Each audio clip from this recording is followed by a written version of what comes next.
Firebase database के साथ काम करते हुए अभी तक हमने सिर्फ और सिर्फ रूट नोड के ऊपर डेटा इंसर्ट किया है, लेकिन एक प्रोडक्शन और रियल टाइम एप्लीकेशन के अंदर कभी भी हमारा डेटा सिर्फ एक नोड के ऊपर नहीं होता, बल्कि हमारे पास डेटा के मल्टीपल नेस्टेड लेवल्स होते हैं। यानी कि हमारे पास एक नोड के मल्टीपल चाइल्ड्स होंगे जिनके ऊपर हम डेटा को इंसर्ट करते हैं, और वो हम सीखेंगे इस वीडियो में कि किस तरीके से फायरबेस रियल टाइम डेटाबेस के अंदर हम चाइल्ड्स को क्रिएट करते हैं। अस्सलाम वालेकुम everyone, my name is Saifullah, you are watching my channel you for universe and let's get started.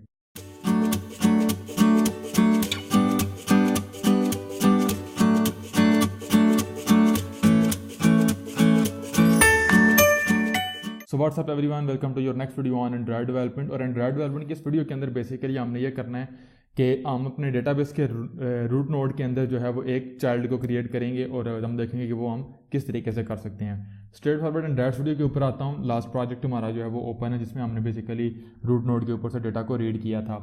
अब फायरबेस डेटाबेस के अंदर चाइल्ड क्रिएट करने के लिए हमारे पास फायरबेस एसडीके की तरफ से एक मेथड जब हमें प्रोवाइड किया गया वो है चाइल्ड के नाम का।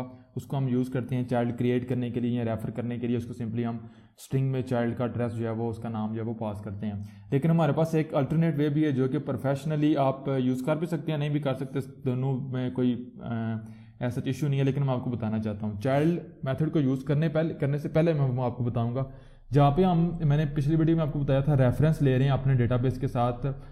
फायरबेस डेटाबेस एक ऑब्जेक्ट है डॉट गेट रेफरेंस कॉल कर रहे हैं। तो इसको अगर मैं चेक करूं तो गेट रेफरेंस में आपके पास जो सेकंड हमारे पास ओवरलोडेड मेथड है वो बेसिकली हमसे स्ट्रिंग में एक पाथ ले रहा है।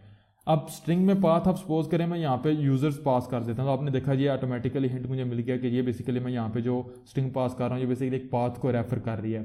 अब इररिस्पेक्टिवली कि ये पाथ एग्जिस्ट करता है या नहीं करता, जैसे ही हम इस हमारी ये लाइन कोड की लाइन जो है वो एग्जीक्यूट होगी तो ऑटोमेटिकली अगर यूजर्स का पाथ जो एग्जिस्ट करता होगा तो वो हमें रेफरेंस मिल जाएगा इस ऑब्जेक्ट के अंदर, अदरवाइज वो क्रिएट होगा फिर हमें उसका रेफरेंस जो है वो मिल जाएगा। एक ये तरीका आपके पास चाइल्ड क्रिएट करने का। इसको एक दफ़ा मैं जो है वो रन करता हूँ अपनी एप्लीकेशन के ऊपर। तो अब चूंकि मेरा जितना भी चेंजेस होंगे पाकिस्तान का जो भी डेटा मैं रीड करूँगा राइट करूँगा वो सारे का सारा इस चाइल्ड के अंदर जो है वो जाएगा। अगर मैं जाऊँ अपने फायरबेस कंसोल के ऊपर तो ये हमारे पास लास्ट प्रोजेक्ट है जहाँ पे हमने पाकिस्तान की वैल्यू जो है वो इंसर्ट की थी।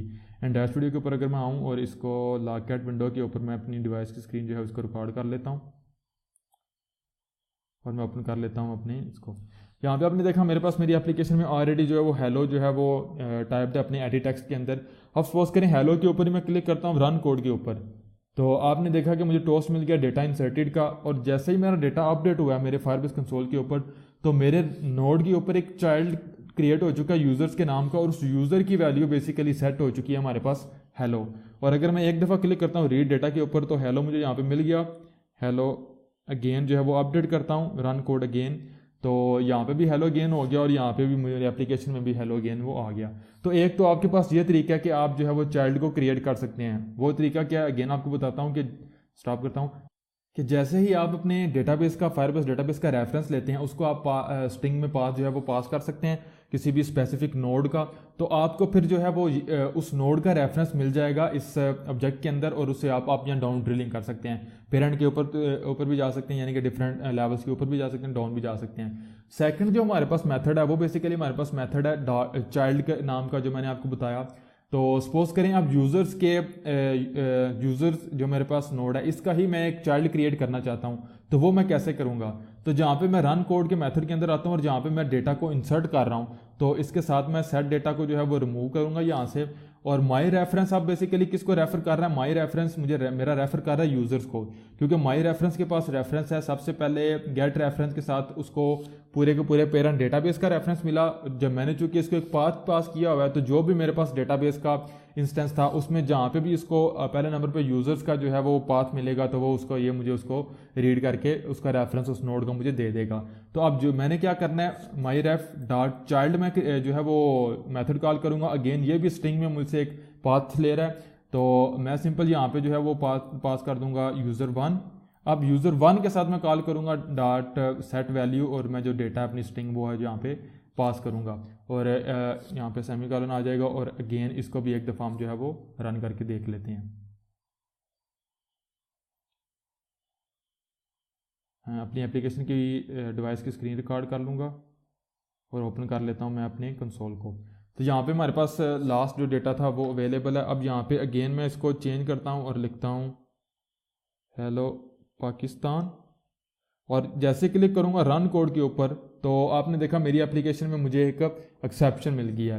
तो हालांकि एप्लीकेशन में मुझे एक्सेप्शन मिली है, लेकिन यहाँ पे आपने देखा कि मेरे यूज़र्स के नीचे एक अगेन नोड क्रिएट हो चुकी है यूज़र 1 की, और हेलो पाकिस्तान जो है वो उसके अंदर डेटा भी हमारा इंसर्ट हो चुका है। तो अभी हम देखते हैं कि ये एक्सेप्शन हमारे पास क्यों आई है।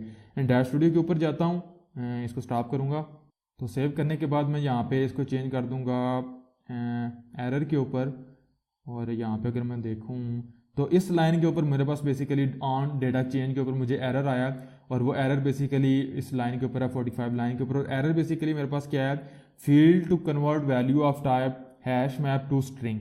तो इसको मैं आपको सिंपली आपको बताता हूँ कि जो लास्ट हमारे पास कोड था, अगर हम इस चाइल्ड को रेफर ना कर रहे होते तो हम एक पर्टिकुलर नोड को रेफर कर रहे थे, और उस नोड की वैल्यू हमारे पास सिंपल स्ट्रिंग थी, उसको हम रीड कर रहे थे। ये काफ़ी इंपॉर्टेंट है, टेक्निकल आपने समझना है कि जब हमारे पास यहाँ पे यूजर्स नहीं था, और यहाँ पे सपोज करें, इसको मैं क्लोज करता हूँ, हमारे पास यहाँ पे चाइल्ड भी नहीं था, हम सिंपली हमारे पास एक ही नोड था, यहाँ पे यूजर्स और उसकी वैल्यू थी, हम रेफर कर रहे थे यूजर को, जैसे ही रीड करते थे तो यूजर के अगेंस्ट हमारे पास चूंकि स्ट्रिंग वैल्यू थी तो वो हमें रिटर्न होती थी।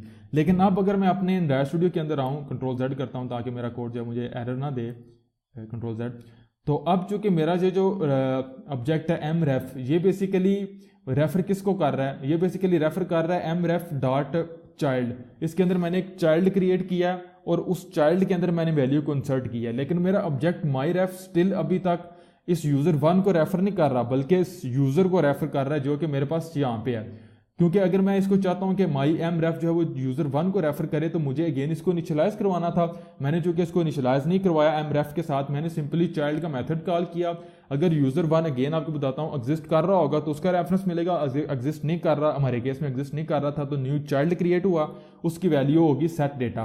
अब जब यहाँ पे हमारा रीड डेटा के अंदर एम रेफ कॉल हुआ है, तो एम रेफ के अंदर जो रेफरेंस था वो बेसिकली यूजर्स का था, ना कि यूजर 1 का जो मैंने यहाँ पे क्रिएट किया। तो यहाँ पे अगर आप आए तो आप देख सकते हैं कि यूजर्स की वैल्यू जो है वो स्ट्रिंग नहीं है, बल्कि यूजर्स की वैल्यू इटसेल्फ एक हमारे पास ऑब्जेक्ट है, एक की वैल्यू पेयर है, पूरे का पूरा नोड है।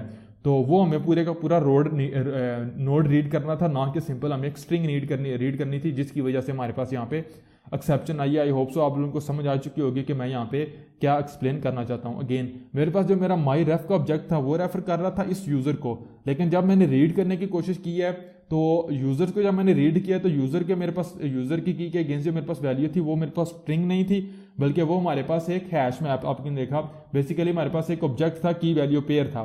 तो इसको किस तरीके से हम रीड करते हैं ये बेसिकली हम देखेंगे इंशाल्लाह नेक्स्ट वीडियो में। सो आई होप सो आप लोगों को समझ आ चुकी होगी। तो कोई भी क्वेश्चन हो, कोई भी कन्फ्यूजन हो, you can ask me in the comments, और अगर आपको मेरी वीडियो पसंद आई हो तो लाइक कीजिएगा। And see you guys in the next video. अल्लाह हाफिज़।